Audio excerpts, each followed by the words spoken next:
Hey, Kyle's Wonderful here again with another wrestling review. This time it's WWE Smackdown from July 29, 2022. And this is the first Smackdown of the Triple H era, the last Smackdown before SummerSlam, which is tomorrow. So we're live from Atlanta, Georgia at the State Farm Arena. And there's been some big news all over the place this last week. Of course, Vince McMahon has retired as of last week, Friday. This Monday was announced Triple H will take over creative. He was already announced as the head of talent relations. Basically, he gets the old job that used to be called Booker, and the promoter of the WWE is now his wife, Stephanie McMahon. So there's been a lot of big changes and stuff, all kinds of branching storylines behind the scenes. Possibly we'll start to see that show up on the screen tonight. So I expect we'll see some people from Raw, and I think, yeah, we do. So maybe something for Seth Rollins versus Riddle.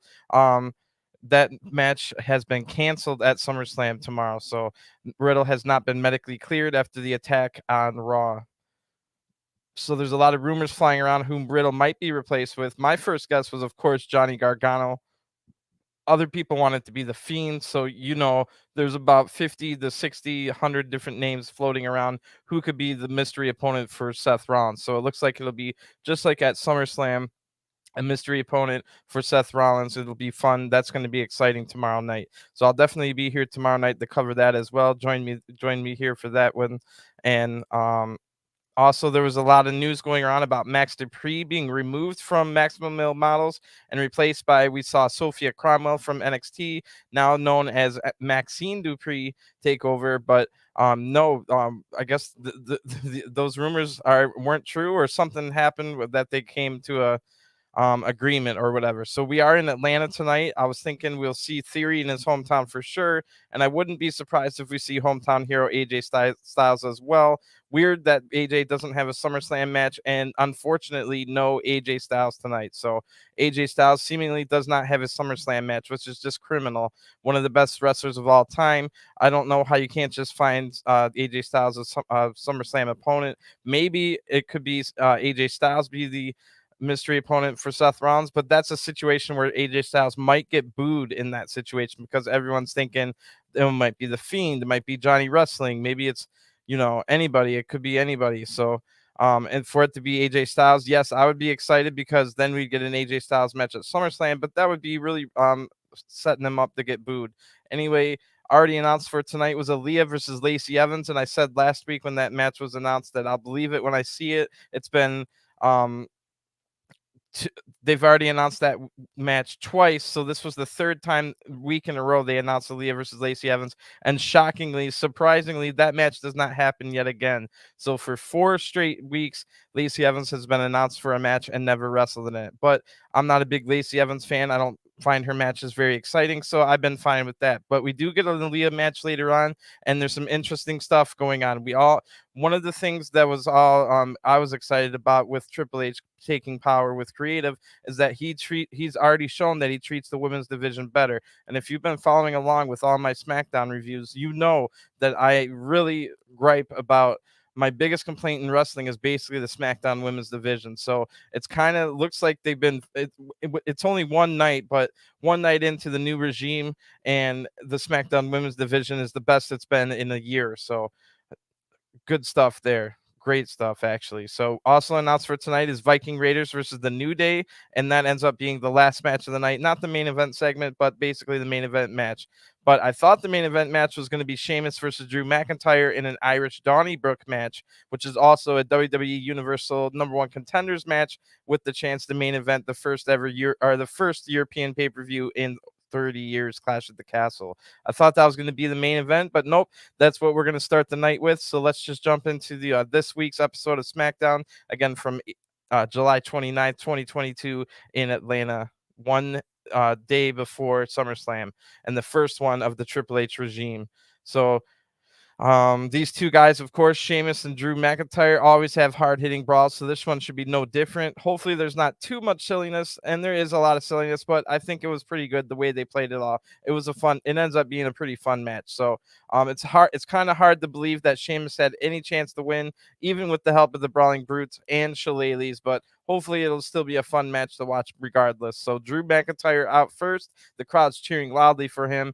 And pretty much right as that's the first thing we saw on SmackDown. And then right after that, Sheamus jumps Drew from behind, still on the entranceway, and Sheamus starts attacking Drew McIntyre all the way to the ring. So once they get inside the ring, the bell sounds for the start of the match, and Drew fights back now and hits a Michinoku driver out of nowhere here to start the match. That gets him a 1 count only. So Sheamus rolls out of the ring and he trips over Drew, and Sheamus grabs a shillelagh already, but Drew is able to avoid the shillelagh attack.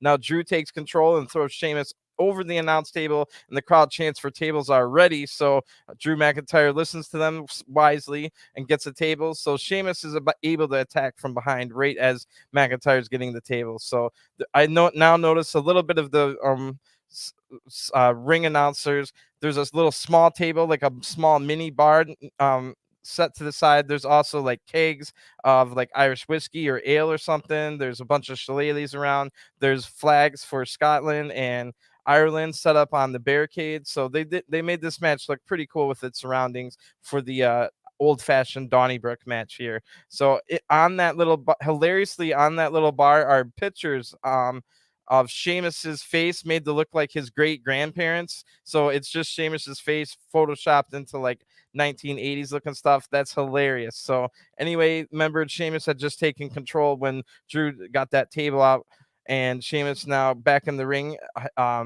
finds takes out a hidden shillelagh in one of the turnbuckle pads, and Sheamus uses this smaller shillelagh now to hit Drew multiple times. So Sheamus then hits the beats of the Baldwin almost 20 times here, way over 10 as usual. Sheamus now sets up the table that Drew got, but Drew's able to fight back now. So Drew throws Sheamus into a bunch of the barrels of whiskey as we go to an ad break. So it's been a really fun match so far. I like that they set up and decorated all this surrounding areas to make it like a special match, even though it's kind of weird to have a special match for the #1 contendership for the world title, but here we are, and it ends up being a good match. So when we come back, Sheamus turns the match around with a chair now.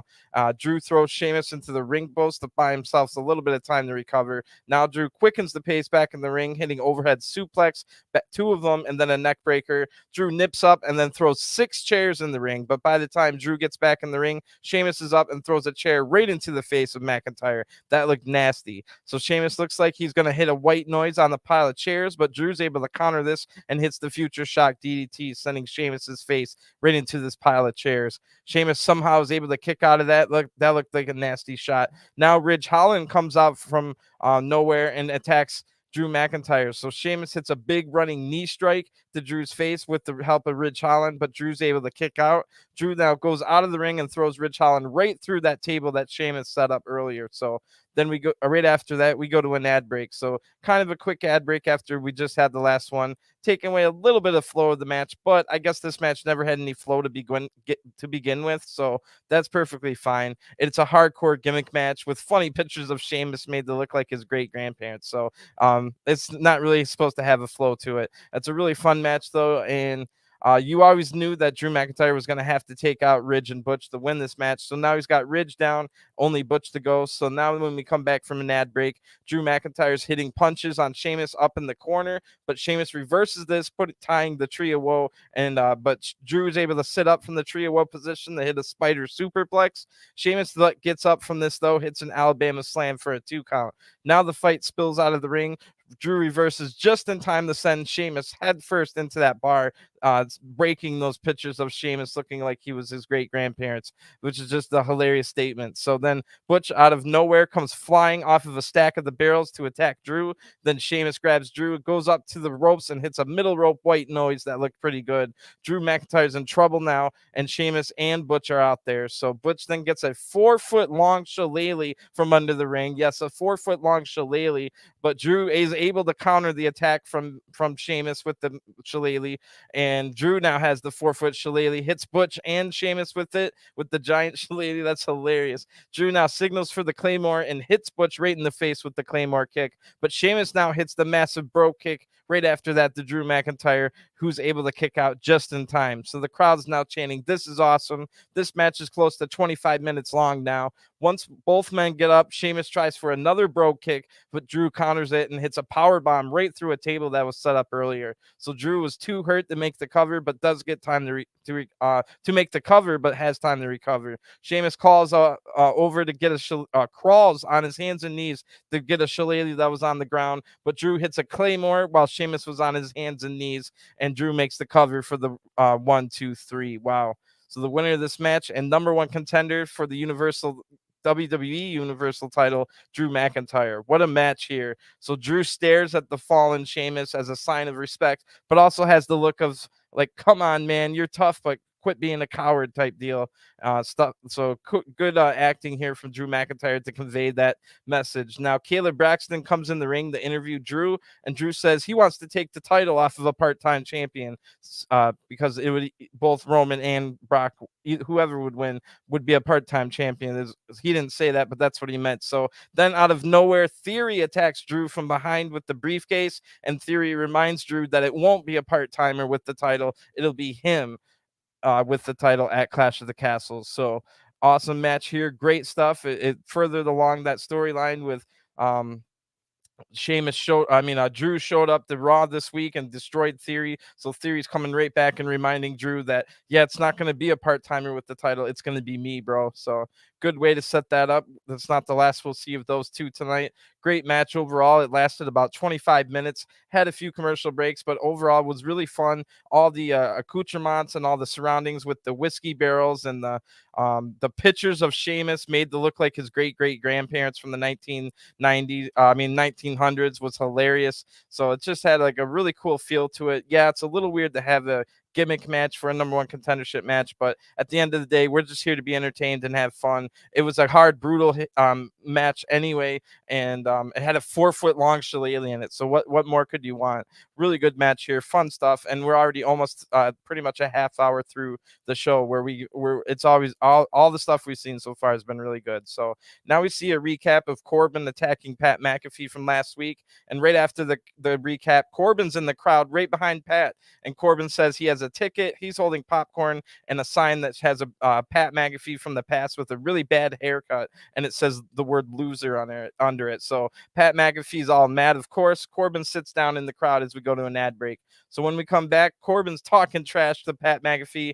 and then we see the ending of Raw's main event where Roman won, and then we get the update that Rollins' attack on Riddle has injured Riddle, and now it'll be Rollins versus a mystery opponent at SummerSlam. So Corbin's now talking trash in the background this whole time. Cole's talking about Lesnar versus Reigns while Corbin talks trash, and this is hilarious. Corbin wasn't saying anything funny, but it's just the whole part of him interrupting Cole talking about SummerSlam was hilarious. So Cole and Pat McAfee end up talking about the entire SummerSlam card, every single match, and Corbin talked over it the entire time. It was hilarious. So the last match they talked about, of course, Pat McAfee versus Happy Corbin, and now we see Corbin standing up. Pat McAfee's in his face. Corbin throws popcorn in Pat's face, so then Corbin jumps over the barricade. Adam Pearce tries to hold back Corbin, while Jamie Noble and Daivari hold back Pat McAfee, and Corbin breaks free from Pearce and kicks Pat right in the balls. So Pat was being held and gets kicked in the yam bag, and then Pat goes down and Corbin laughs as we go to another ad break. So I like that whole segment. It would be annoying if something like that happened all the time, but since we never see something like that happen, it was actually really good. So everything that's happened on SmackDown so far has been really good. So when we return from an ad break, we now see Theory is walking in the back. Kayla stops him to ask why he attacked Drew McIntyre. So Theory says, "I'm sick of people treating me like a punching bag. I can't help it that everyone's jealous of me, and that won't stop me from cashing in the briefcase tomorrow and walking out of SummerSlam with 3 titles.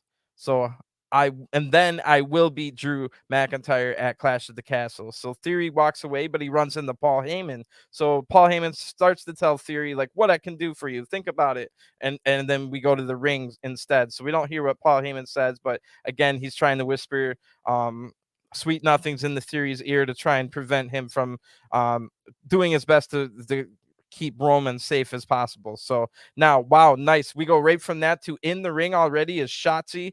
And then what the heck? Aliyah comes out. So we're told that Lacey Evans is not medically cleared. Good. I didn't want to watch Lacey Evans anyway. So now we can get back to that story that was happening before Money in the Bank. If you remember, Shotzi and Aliyah both were locking each other in the locker room and having a lot of fights in the backstage. So Cole tells us that Shotzi talked her way into this match tonight with Adam Pearce since Lacey Evans was not medically cleared. Hopefully she never comes back. And then Aliyah hits a Luthez press to really start this match out, then starts working the arms. So cool to see they picked this story back up. They kind of dropped this story out of nowhere after picking it up and then just dropped it. So good to see that the new regime is going back and finishing stories that were already started. That's great to see. So now Shotzi pulls the hair and she pulls the hair and slams Aliyah down, and Shotzi yells, "I'm your daddy." So holy crap, has Triple H brought back NXT Shotzi? Because this is more like NXT Shotzi in this match, which is great. Great start to for Triple H's era on SmackDown so far. So Shotzi now locks in a Boston Crab, but Aliyah gets to the ropes. Aliyah hits some big strikes to the face and then a spinning thrust kick, and Aliyah hits a nice looking spin out lariat or a sit out lariat for a 2 count. But Shotzi rolls out of the ring and Aliyah jumps off the apron, hitting a Meteora. Another nice move there for Aliyah. So Shotzi gets up, throws Aliyah right into the ring post, and back in the ring now. Shotzi hits the Never Wake Up package DDT, almost like a facebuster DDT with a hooked leg. It's a great looking move called Never Wake Up, and it's ill fitting. It looks like you would knock you out. So Shotzi gets the 1, 2, 3 here. The winner of the match is Shotzi. So wow. Awesome. NXT Shotzi looks to be back. She even yelled out, "I'm your daddy" in this match, which is more like the old Shotzi we used to like in NXT. Great stuff. Seeing that Triple H was the one running NXT at the time, and now Triple H is in charge. Shotzi, it's been exactly a year since Shotzi, Xia Li, Aliyah, and who was the Tegan Knox as well. All 4 of those women got called up exactly a year ago from NXT, and none of those 4 women have done pretty much anything while being on SmackDown. Now that Triple H is in charge, it looks like right away here that we can expect better things for the SmackDown women's division. I've been complaining about the SmackDown women's division for months and months and months. So great to see Shotzi looking like old Shotzi here. A quick match here, but Aliyah has always, even in NXT, been the lowest end of the like depth chart or the rankings. She's like that's her role, is to be on the bottom end of picking up most of the losses. Aliyah's really young. She's got a good look to her. She doesn't look dangerous or anything in the ring. She's still kind of learning, even though she's been with the WWE system in NXT over 5 years. But Aliyah's only like 23, 24, 25, something like that. Still really young. So Aliyah's time could come in the next 3 or 4 years. But at this current time, I think this match was fine. I don't think this was like, oh, Aliyah's buried or anything like this. This is the point where Aliyah always was. Even in NXT, Aliyah never won matches. So this was a great showcase match for Shotzi to finally put some respect on her name and stuff like that. And by her screaming that "I'm your daddy" within the match gives me a lot of hope that we're gonna see the old Shotzi. So right after that, as if I wasn't already excited for the look that Triple H has going for the SmackDown Women's Division. Now we see a recap of Raquel Rodriguez defeating Sonya Deville last week. Right after that recap, Ronda Rousey and Liv Morgan are in the back face to face. They're taking photos for their big title match tomorrow. So when Natalya walks up to them and she says, "Ronda is going to destroy you tomorrow. The only reason you have that title, Liv, is me." So then Sonya Deville walks up and says, "Natty, good point. Isn't it ironic Ronda calls herself the baddest woman on the planet, and then she attacked me after I already had a match?" So and then we go straight from that. So we went from that Shotzi match to that. And then it was also the Raquel recap. Now we're in the ring. Shotzi's still there. She's laughing maniacally, and on the microphone, Shotzi says, "Aliyah, you'll never." But then Ronda Rousey's music hits, and Ronda storms down to the ring. So I have no clue why Ronda's mad at Shotzi and not Sonya, after Sonya's the one that just made her mad. But I guess Ronda just wanted Shotzi to leave. Shotzi says, "Oh, hey, Ronda." And then Ronda just takes Shotzi down with a judo throw and takes the microphone and says, "Bye, Shotzi." That was kind of funny. So Ronda then continues saying, all these women want a challenge for the title. And then the crowd boos and talks trash to Ronda. So Ronda says, no, you shut up. Your mom failed you, which was hilarious. I'm like, what's going on here? Is Ronda turning heel, or was that just a hilarious ad lib? That was the best moment Ronda's had on the microphone since her return. Everything else she's done on the microphone so far has been terrible, but her yelling, "You shut up. Your mom failed you," to some random crowd fan in the crowd was hilarious here. So Ronda then continues saying, "Liv, come out here and let's show these chicks why we're the ones fighting for the title." So then we go to an ad break. I'm like, what is going on here? So this show is definitely unlike all the other bad SmackDowns we've had in the last 2 years. Everything about it seems different. It doesn't seem copy and paste like all the other ones. It's just copy and paste, change the names around, change the order of the matches, and you have the same show for 2 years and maybe even 2 decades at this point. So if you want to be that particular about it, great stuff. This is all kind of new. When we come back from the ad break, now Ronda's still in the ring and Liv Morgan comes out. So I didn't know what this was about to be. I didn't know what she meant by like, let's show them,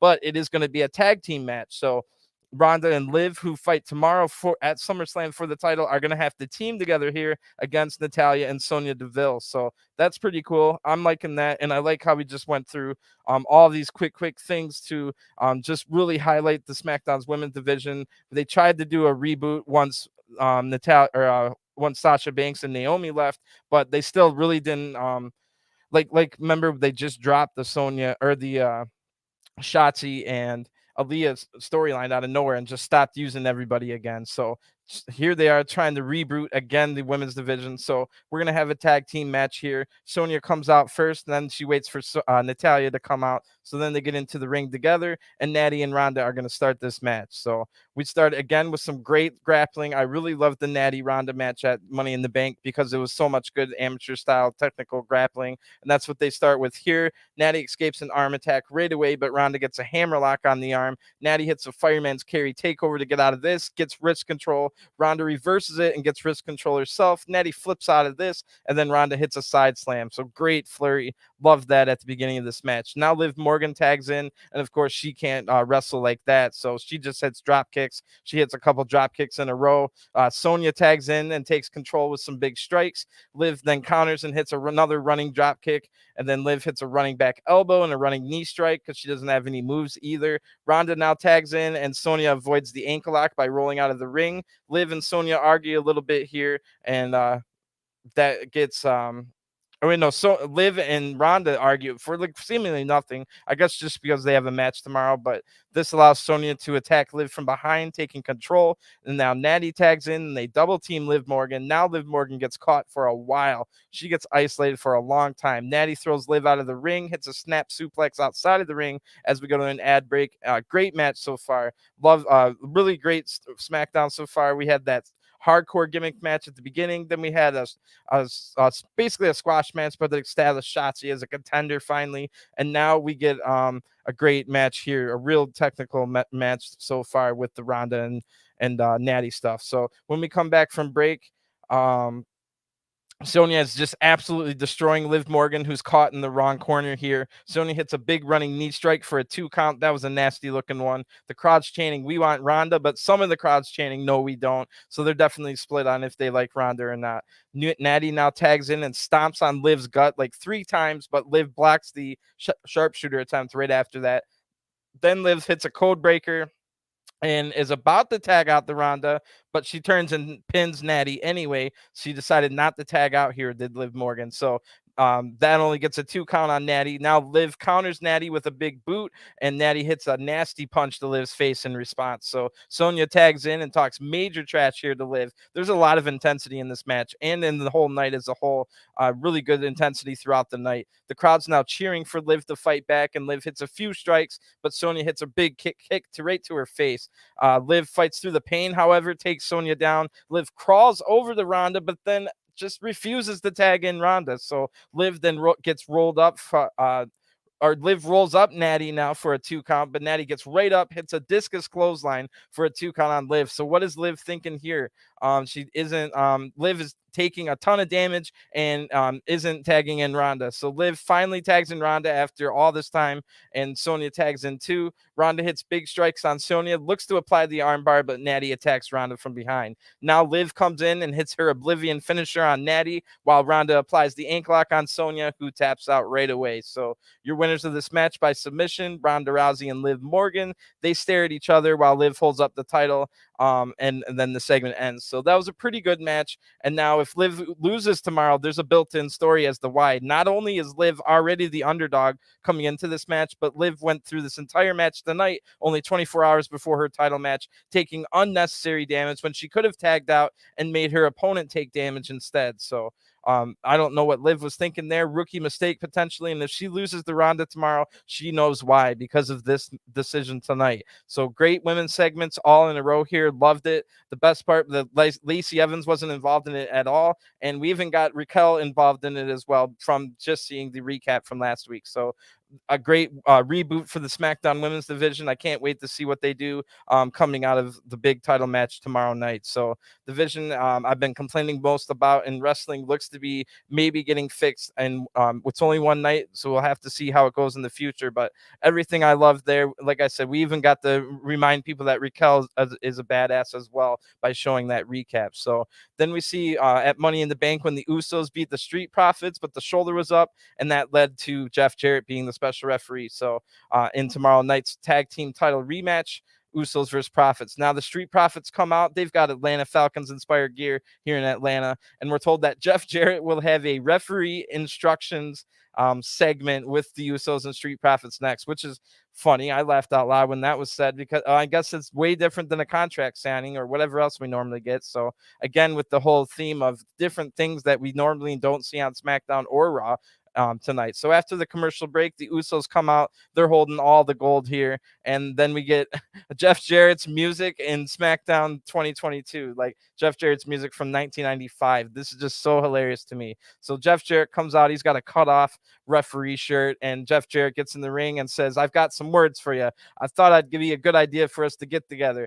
And I want you to know that I take this job seriously as a referee." So then the Usos ask Jarrett if they can beat the crap out of the Profits and make them bloody and hit him with the titles. Is that going to be a DQ? So then the Profits say, "If I smack them so hard and knock the face paint back on them, is that going to be a DQ?" And then the Street Profits do the haka dance that the Usos used to do for their entrance. That was all pretty funny here. So Jeff Jarrett then says, well, the four of you certainly have creative imaginations, and I'm not here to contain you guys. I'm here to let you run wild. I only have one job. That's to count the 1, 2, 3. But that's tomorrow night. If one of you guys feels froggy, well, then why didn't you jump tonight? So Dawkins says, no, I'm not going to do that. And then Dawkins just does it anyway. So then a 4-man brawl starts, and Jeff Jarrett's watching on, but Jey Uso accidentally super kicks the head off of Jeff Jarrett, sending him. Jeff Jarrett got destroyed on that one. So the Usos then immediately realize they don't want to make the referee tomorrow night angry. So the Usos apologize. They're like, "My bad, bro. Like, come on, it's all right." So Jeff Jarrett gets up and shoves the Usos, and then Dawkins shoves the Usos right out of the ring, and Montez Ford does the Superman dive over the Tope Con Hero over the top rope. So good segment here. Pretty good stuff. It wasn't like your typical contract signing type thing. Jeff Jarrett didn't really have to talk for too long, which he probably shouldn't be in 2022. I know who Jeff Jarrett is, but I got to imagine 60 to 70, maybe even 80% of the people watching SmackDown tonight has no clue who Jeff Jarrett is. Maybe I'm cutting them short, but it has to be like 75%. So good segment overall. It got me a little bit more hyped for that match tomorrow. Everything they're doing is definitely getting me more hyped for SummerSlam, and that's the exact point of the show. The point of the weekly television shows are to get you hyped for the pay-per-view each month, and they're doing their job here tonight for sure. So there's only a half hour left now. We've gone through a lot of things. Remember that first match took up a whole half hour. Then we got a giant women's segment, which was awesome, resetting the women's division in SmackDown. Now, we go to the Viking Raiders versus New Day is next. So that either means this match is going to last 20 minutes or there's something else planned in the main event segment. But then I forgot earlier they had told us it was a special counsel address for the main event segment. So this one's not going to last 20 minutes. So hopefully they at least get a little bit of time here. We see the whole last month of highlights between the Viking Raiders and New Day, and this match has been building ever since the Viking Raiders returned. Jinder Mahal and Shanky were beaten last minute in seconds, but the New Day is a major step up in competition here for the Vikings. This probably should have been a match on SummerSlam since they've been building it for a whole month. It's unfortunate the New Day don't get to wrestle on SummerSlam, but it is what it is. They get to wrestle here instead. So this is a huge match in the tag team division. It's almost an unofficial number one contenders match, and I would think the winner of this one gets Street Profits versus Usos, whoever the winner of that match is. So this is almost a number one contenders match without it being officially. New Day have to come in as favorites in this match, but it could be a bad matchup, seeing that the Viking Raiders are much larger, and in the past, Big E would have been called into action when it's against a much larger tag team. But Big E, unfortunately, out injured still, so Kofi and Xavier do have the experience. Maybe they can get the win instead. But the Viking Raiders have looked unstoppable this last month. But they did run into a trap that New Day set with the help of Jinder and Shanky, where they sprung an ambush. So maybe the New Day have something up their sleeves that can get them a big win here, and we're just going to have to find out. But when we come back from the break, Maxine Dupree is here, and she says, "Welcome to the debut of the 2022 SummerSlam collection." And then we see a pretty funny montage that Maxine narrates. Pretty funny stuff. This was better. I like that they didn't have to go out to the ring. It was just a quick little video. And then all of a sudden, Max Dupree is here too, amidst all the news that Max Dupree is going to be done as the Max Dupree character. It was funny because then Pat McAfee immediately, when Max Dupree shows up, Pat McAfee goes, "What?" Like, he was so surprised to see him. So Max Dupree is still with them and says, like, "I'll be here next week," or whatever. So we'll have more, something along those lines. But Pat McAfee says, "Out of the cave, it's Max Dupree," which is pretty funny. So Erik and Ivar are out here now, and we're going to start this main event match. And Erik and Xavier Woods start the match. Erik comes in fast here, but Xavier turns it around right away and hits a big kick, but then Kofi gets a blind tag here, and they're able to take out Erik from behind with a double team. Then they both they botch a Hurricane Rana here. Kofi kind of lands on his head a little bit. I don't know who's to blame for that botch. Not too bad. Still a pretty decent match. It didn't ruin the match. So Erik then takes out Kofi and tags in Ivar. Now we have quick tags here that isolates Kofi in the corner. Kofi sees he's in trouble already, so he already goes into desperation mode here, hitting a quick flurry of strikes on both men while he's stuck in their corner. But Ivar just throws Kofi right out of the ring and then crushes Kofi into the barricade with a crossbody as we go to an ad break. That looked nasty.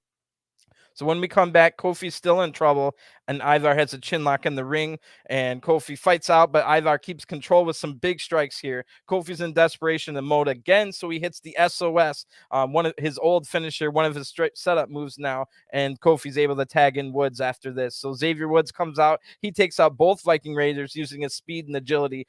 Xavier's flipping around here to evade attacks, then using attacks as his own really quickly. So Woods then hits a 2-for-1 move that hit both men as he dove out of the ring, but one was still in the ring. So that was Erik, who was still the legal man in the ring. He gets hit with a tornado DDT from Xavier Woods, and Xavier gets a 2 count off of that. Then Erik blocks a suplex attempt, probably a mistake from Xavier Woods to try a suplex against the much larger Erik here. So Erik hits a big strike off of that block, but Woods again uses his agility to evade any more damage. Now Woods tags in Kofi. They hit a double team where Kofi finishes it with a frog splash, but Ivar comes in to break up the pin.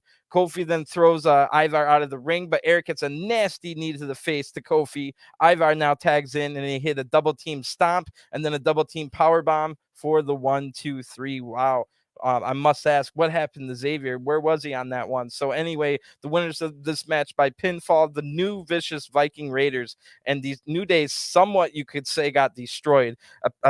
Especially Kofi got destroyed in this match. Xavier had a little bit better luck, but again, like I said at the beginning, this was a nightmare matchup without Big E. In the past, they would always, remember, they always defended the titles as a 3-man team, and when they would have to fight a big team like the Viking Raiders, Big E would always always be a part of that match. But with Big E out, the two smaller men had trouble here against the two larger men, and Kofi could never get out of the starting blocks and pretty much cost his team the match. But Xavier Woods was nowhere to be found, and that was also a big part of why they lost. So the Viking Raiders now go get their shields, and Xavier Woods is trying to now cover for the Kofi, who's still down. So Kofi just gets whacked over the head hard with the shields. Then they put chairs over the ankle of Xavier Woods and crash the shields down at the same time over the chair. Woo! The Viking Raiders now leave, and Woods is screaming in pain. And while not only have the Viking Raiders taken out everyone in their path so far, now they're injuring people as well. So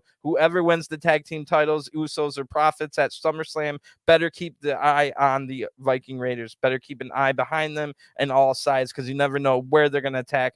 They'll attack at any given opportunity. They've already shown that. So that was a pretty good match. Great SmackDown so far. All we've got left is the special counsel address from Paul Heyman. And what more could Heyman possibly have to say about Roman Reigns versus Brock that he hasn't already said in the last 7 years? So when we come back, Paul Heyman says tomorrow night at SummerSlam in the last man standing match, Roman Reigns will be at 700 days, and that is in the modern era as a heavyweight champion, the most in 35 years. So guess who's going to be the spoiler tomorrow night? Brock Lesnar.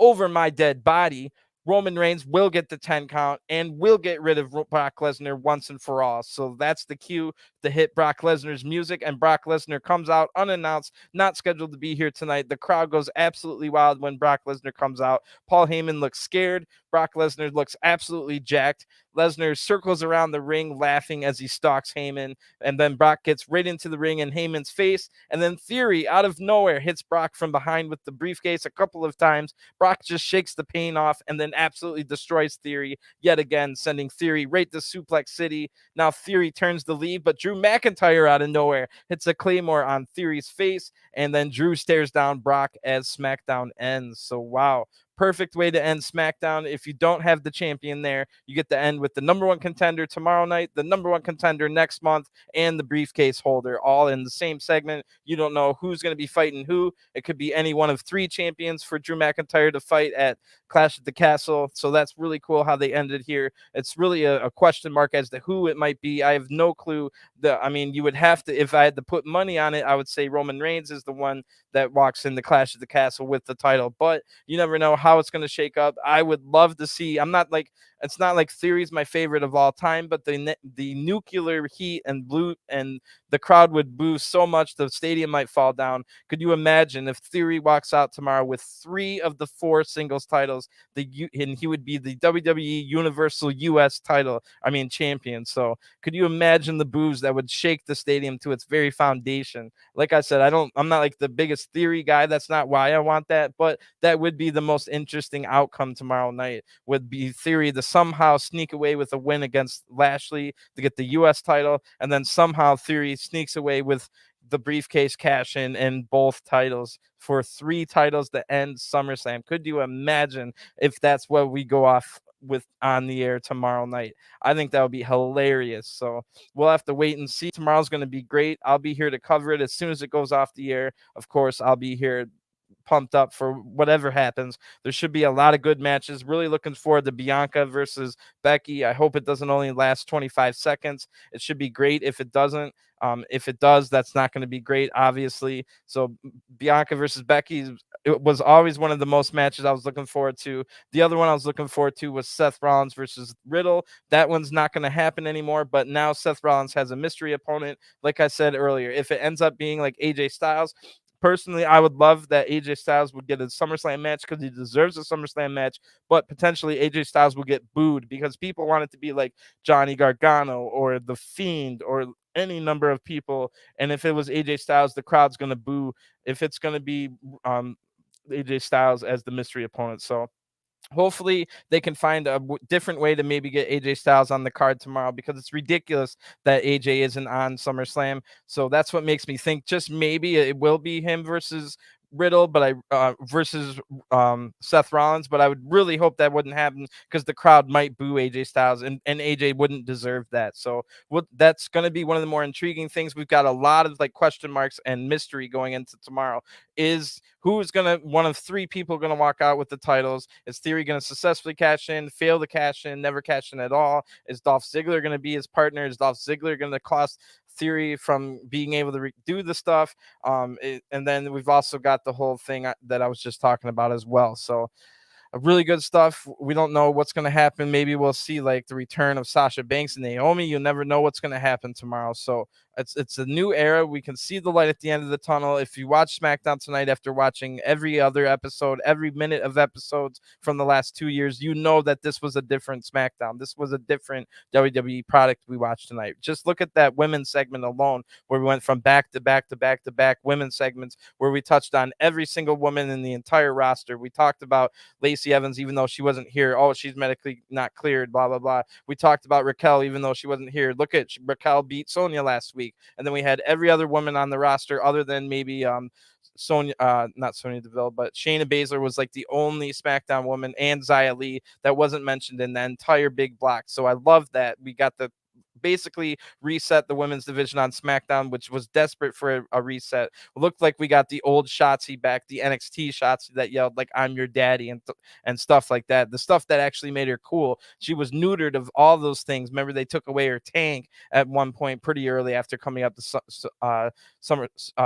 SmackDown, and then they made her a heel, which she's better off as a face for sure, but she could make a heel work for sure as well. So great stuff there. Everything they did made me, I wasn't really, before tonight, I wasn't looking that forward to SmackDown. After tonight, I mean, I wasn't looking forward to Survivors, or I was not looking forward to SummerSlam that much, but after tonight, I'm really looking forward to SummerSlam, and that's the perfect show. SmackDown was the perfect show. It actually made me excited for tomorrow night's SummerSlam, and it actually was a fun match, fun night to watch. That Donnybrook match was pretty fun with all the barrels and Sheamus in a picture of himself in the 1990s as his great grandparents. Like, that's fun. Then there was a 4-foot shillelagh. Then we had that giant women's segment with 2 different matches in the women's division and a promo, and 3 different like promos for the women's division. Then we had some good promos as well with the Street Profits and stuff. They were talking about the Usos. They did the haka dance, talking about stuff in the past. Something we barely ever get in WWE is talking about the past. People like me who've been watching for 30 years loves when they bring up something that happened 10 years ago. It doesn't have to be all the time. It doesn't have to be that deep, but when they bring it up like that, it's awesome to hear. So just everything about tonight was great. I think we really are in a new era. So great stuff. Thanks for tuning in. Oh, sorry, Islanders fan. What's up? Just saw your message now. But great show. I don't know what more I can say. I could probably preview SummerSlam a little bit more, but I think I'm gonna get going. If you guys want to tune in, I'm gonna start my Level Up review right after this. So come and check out the Level Up review. And it was a really good episode of NXT Level Up too. We could definitely see a new sign of Triple H influence already just on NXT Level Up that I watched right after SmackDown. So even that seemed a little bit different. We had a heel turn on Level Up because there's a lot of people on the lower end of the Performance Center who aren't really established as heels or faces. So the Triple H influence is already being seen in the smallest, the bottom level of WWE, the people that are on Level Up. That episode of Level Up that I watched right after SmackDown was awesome. And it established some of these people that we don't know if they're heel or faces. They established that they were heel or faces. We got a new tag team formed. They got a whole promo. The crowd loved them. All this happened on Level Up tonight. So everything that Triple H has done in this first week on the job has been great. I'm really looking forward to SummerSlam tomorrow. Make sure you subscribe to the channel so you can come check out my review tomorrow. I'm pretty sure I'm going to be hyped about that no matter what happens. I'm not the kind of guy that really cares about who wins or who loses matches. I just want exciting shows. I like when things happen, like news and unexpected things. So there's going to be so much to talk about tomorrow. I'm really looking forward to it. I hope to see you guys there. So I'm going to go review Level Up right now. If you're interested in that, just come join me on this. I'm going to have a separate review video for that. So thanks for tuning in. Have a great night, and I'll talk to you guys again soon. Peace.